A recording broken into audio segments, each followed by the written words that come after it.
दिनांक 9 ऑगस्ट 2025 रोजी रक्षाबंधन आहे. या रक्षाबंधनाचा शुभमुहूर्त, त्याचप्रमाणे महत्त्व, त्याचप्रमाणे काही आख्यायिका थोडक्यात जाणून घेऊया. रक्षाबंधनाचे पौराणिक महत्त्व अतिशय गूढ, भावनिक व दैवी आहे. भारतीय धर्मग्रंथांमध्ये अनेक कथांमध्ये राखीचा उल्लेख आढळतो, ज्यामध्ये केवळ भाऊ बहिणीचं नातं नव्हे तर संरक्षण, भक्ती, निष्ठा आणि धर्मपालनाचं दर्शन होते. श्रीकृष्ण आणि द्रौपदीची कथा तर सगळ्यांना माहीत आहे. ही सर्वात प्रसिद्ध कथा आहे. जेव्हा श्रीकृष्णाने शिशुपालाचा वध केला तेव्हा त्याच्या बोटाला थोडं रक्त आलं. द्रौपदीने तात्काळ तिच्या साडीचा तुकडा काढून त्याच्या जखमेवर बांधला. त्या प्रसंगी श्रीकृष्णाने तिला वचन दिलं, मी तुला संकटात वाचवीन. त्या वचनामुळेच वस्त्रहरणाच्या वेळी श्रीकृष्णाने तिची अब्रू वाचवली. या कथेतून राखी म्हणजेच भावनिक बांधिलकी आणि संरक्षणाचं असं वचन स्पष्ट होतं. भगवान विष्णू वामन अवतार घेऊन राजा बळीचा अहंकार मोडण्यासाठी गेले होते, त्यांच्याकडून त्रिभुवन जिंकण्यासाठी.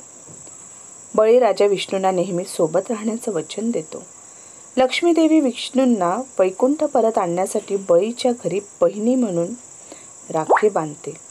बळी तिला वचन देतो आणि विष्णूंना परत जाण्याची मुभा देतो.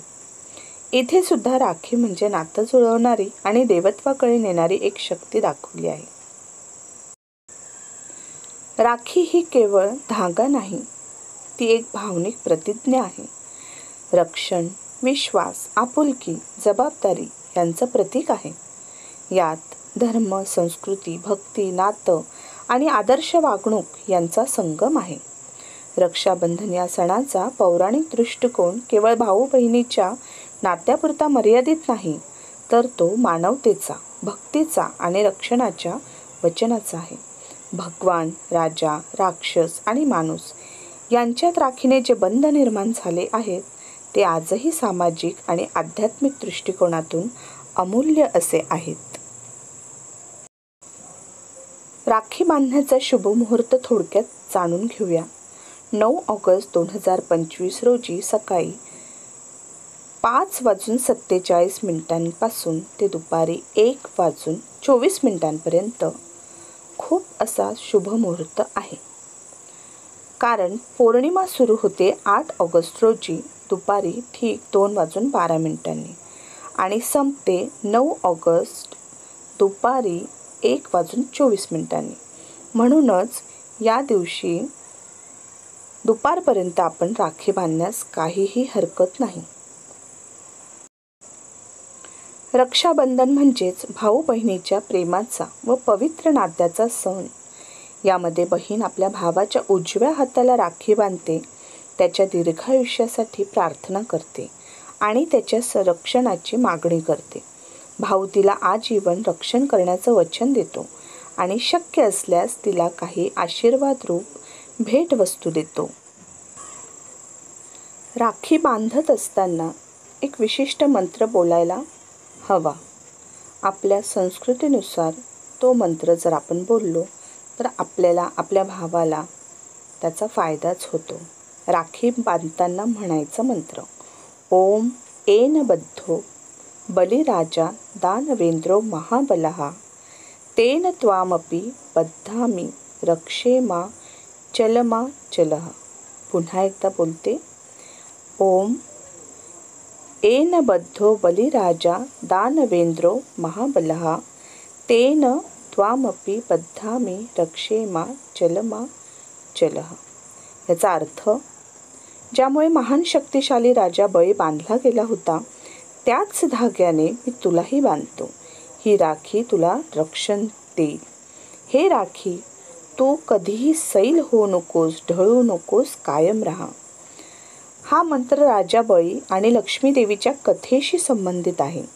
विष्णू बळीच्या घरी वामन रूपात राहायला गेले होते तेव्हा लक्ष्मी देवीने राजा बळीला राखी बांधली आणि हेच शब्द म्हटले. त्यामुळे बळीने तिला बहीण मानून विष्णूंना परत नेण्याची संमती दिली होती.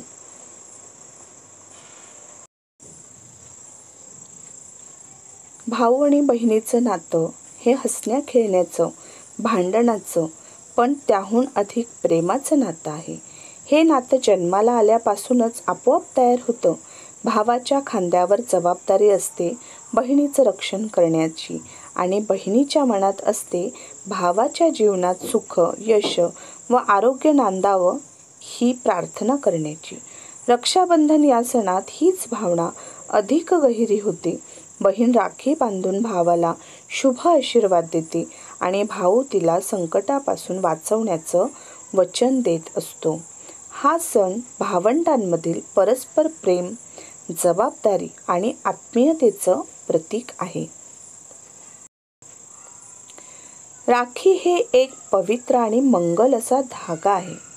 बहीण जेव्हा राखी बांधते तेव्हा ती फक्त एक सूत्र न बांधता आशीर्वाद, प्रेम आणि रक्षणाची भावना गुंफत असते. ही भावना खूप शुभ असते.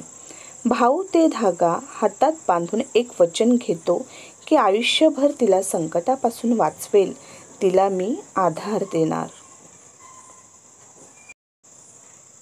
रक्षाबंधन हे भावा बहिणींप्रमाणेच मानवतेचं आणि स्नेहाचं देखील प्रतीक आहे.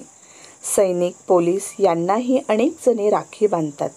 त्याचप्रमाणे गरीब, अनाथ, वृद्धाश्रमातील लोकांसाठी रक्षाबंधन हा देखील एक आशेचा किरण बनतो. रक्षाबंधन म्हणजे रक्षणाचं पवित्र वचन, प्रेमाचा अमोल धागा आणि नात्याचा सण. बहीण भावाचं हे नातं जन्माला येतं, पण राखीच्या निमित्ताने ते नव्याने खुलत असतं.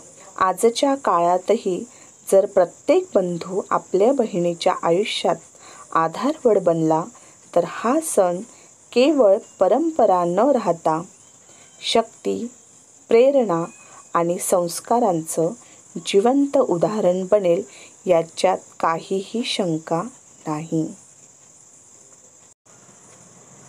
आजच्या आधुनिक काळात देखील रक्षाबंधनाचं स्थान आहेच. आजच्या काळात बहिणी भावाची काळजी घेतात. काही वेळा बहीण भावाला राखी बांधून त्याच्या रक्षणासाठी प्रार्थना करते.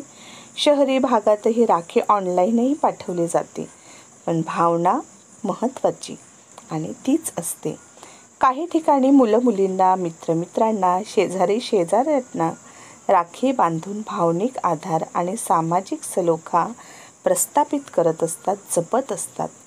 आपल्या संस्कृतीला, आपल्या वारसाला आणि ह्या अतूट अशा प्रेमबंधाला जपण्याचा खूप छान असा सण म्हणजे रक्षाबंधन.